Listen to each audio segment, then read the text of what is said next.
कैसी है फिल्म फुले? क्यों कुछ लोगों को हुआ इस फिल्म के सब्जेक्ट से ऐतराज? क्या ये फिल्म हमारे समाज का वो सच दिखाती है जिससे हम नजर चुराना चाहते हैं या नजर मिला नहीं सकते? क्या हम अपने अतीत से नजरें चुरा रहे हैं और ये फिल्म हमारे अतीत को हमारे सामने लाकर खड़ा कर देती है? मेरे इस रिव्यू में हम यही जानने की कोशिश करेंगे। हमारे देश में लोगों को धर्म के नाम पर लड़वाना सबसे आसान है, इसीलिए लोगों का पढ़ा लिखा होना बहुत जरूरी है। फिल्म फुले के एंड में यह डायलॉग आता है और आप सोचते हैं कि ज्योतिबा फुले को 125 साल पहले भी कितनी सारी नॉलेज थी और कितना ज्ञान था, और इसीलिए वो अपने ज्ञान की रोशनी को इस तरह से फैला पाए। आज अगर आपकी घर में बिटिया है, बहन है, पढ़ी लिखी है, आपकी माँ पढ़ी लिखी है, पत्नी पढ़ी लिखी है, घर की महिलाएं सब पढ़ी लिखी हैं, तो उसके पीछे इसी शख्स का हाथ है। इसका नाम ज्योतिबा फुले है और ये कहानी एक ऐसी है जिसमें विचारों वाला एक्शन है। फुले में वो बहुत कुछ है जो आज आपको देखने की जरूरत है। आप फुले मूवी से सीन्स हटा सकते हैं मगर सच्चाई नहीं बदल सकते। आज आपको ये सब देखने में इतनी दिक्कत हो रही है तो सोचिए जिनके साथ ये सब हुआ था तो क्या बीती होगी। फुले में वो कुछ नहीं है जो आज की फिल्मों में होता है, लेकिन इस फिल्म में सिनेमा की आत्मा है। ये फिल्म बताती है कि अच्छा सिनेमा आज भी जिंदा है। फुले जैसी फिल्में हमारे सिनेमा के लिए, हमारे समाज के लिए, हमारे देश के लिए, हमारे और आपके लिए बहुत जरूरी हैं, क्योंकि हम उस सच्चाई को देखना चाहते हैं। ये कहानी है महात्मा ज्योतिबा फुले और उनकी पत्नी सावित्रीबाई फुले की। ज्योतिबा फुले ने समाज के खिलाफ जाकर पहले अपनी पत्नी को पढ़ाया, फिर समाज की लड़कियों को पढ़ाना शुरू किया, और ये सब उस दौर में हुआ जब लड़कियों को पढ़ाना पाप माना जाता था। जी हाँ, जब हमारे समाज में बाल विवाह, विधवा का मुंडन कर देना और छुआछूत जैसी खराब प्रथाएं जिंदा थीं। ये हमारा अतीत है। समाज के एक बड़े तबके के विरोध के बावजूद उन्होंने ये सब कैसे किया, यही इस फिल्म की कहानी है जो आपको थिएटर जाकर हर हाल में देखनी चाहिए। देखिए, मुझे लगता है व्यक्तिगत तौर पर कि फुले एक बहुत जरूरी फिल्म है।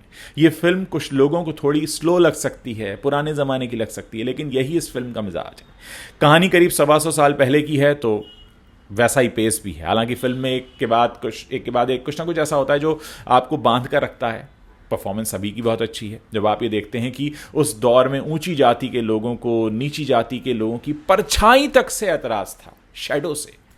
समाज में फैली खराब प्रथाओं को ये फिल्म बड़े तरीके से दिखाती है। फिल्म बराबरी की बात करती है, समानता की बात करती है और बहुत अच्छे से करती है। आपको गर्व होता है कि ऐसे ऐसे हीरोज हमारे देश में पैदा हुए हैं। ये फिल्म भले ही आज की फिल्मों जैसी नहीं है, लेकिन ये फिल्म देखना बहुत ज़रूरी है, क्योंकि जब तक हम ऐसी फिल्में देखेंगे नहीं दोस्तों, ऐसी फिल्में बनेंगी नहीं। और ऐसी फिल्मों का बनना सिनेमा के लिए, हमारे देश के लिए, हमारे समाज के लिए, सबके लिए बहुत ज़रूरी है। इस फिल्म के जो दोनों लीड एक्टर्स हैं, प्रतीक गांधी और पत्रलेखा, कमाल के हैं। दोनों ने अपने करियर का मुझे लगता है बहुत अच्छा परफॉर्मेंस दिया है और दोनों नेशनल अवार्ड अगर जीत लें इसके लिए तो कोई बड़ी बात नहीं होगी। प्रतीक गांधी अपने काम से हमेशा चौंकाते रहे हैं और बहुत ईमानदारी के साथ उन्होंने महात्मा ज्योतिबा फुले का वो कैरेक्टर निभाया है।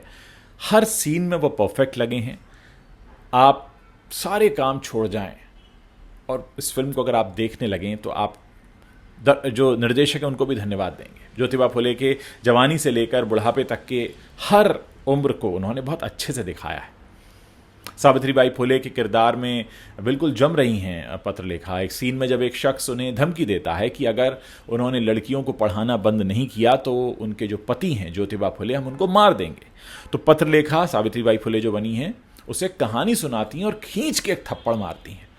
मुझे लगता है कि शायद ये पहला मौका रहा होगा जब वुमेन एम्पावरमेंट शुरू हुआ, जहाँ से पत्रलेखा का जो एक्सप्रेशन है, जो डायलॉग डिलीवरी है, बुढ़ापे की, जवानी की, बहुत अच्छे से पिक्चराइज की गई है।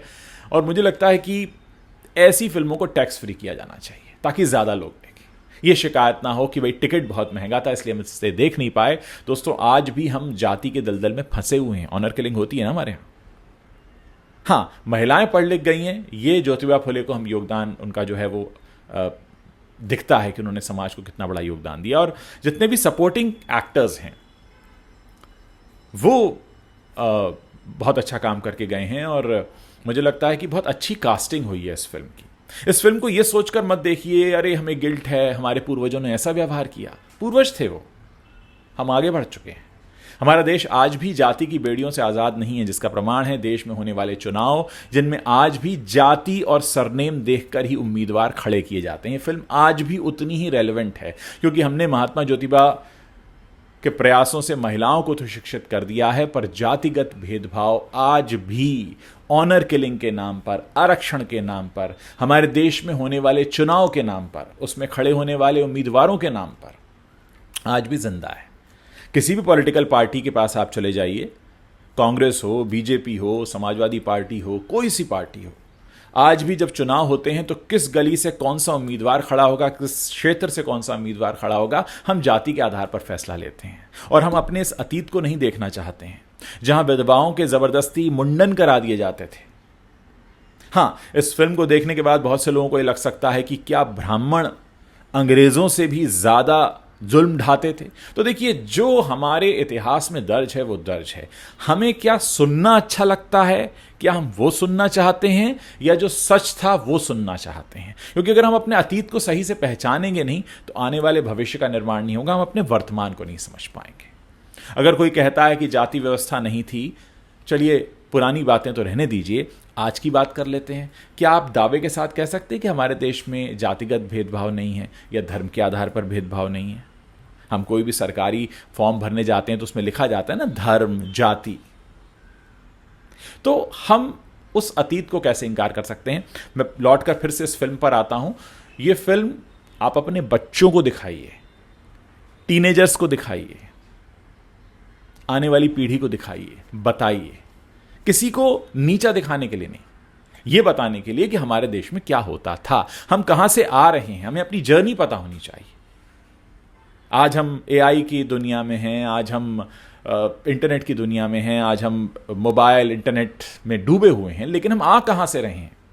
जहां पढ़ाई पाप थी, अगर कोई लड़की किताब पढ़ ले तो पाप माना जाता था, और उसमें ऐसे ऐसे तर्क दिए गए हैं कि अगर लड़की पढ़ना और लिखना सीख जाएगी तो वो शादी के बाद दूसरे पुरुष को प्रेम पत्र लिखेगी। इस वजह से लड़कियों को न पढ़ाया जाए। यहां से शुरुआत होती है।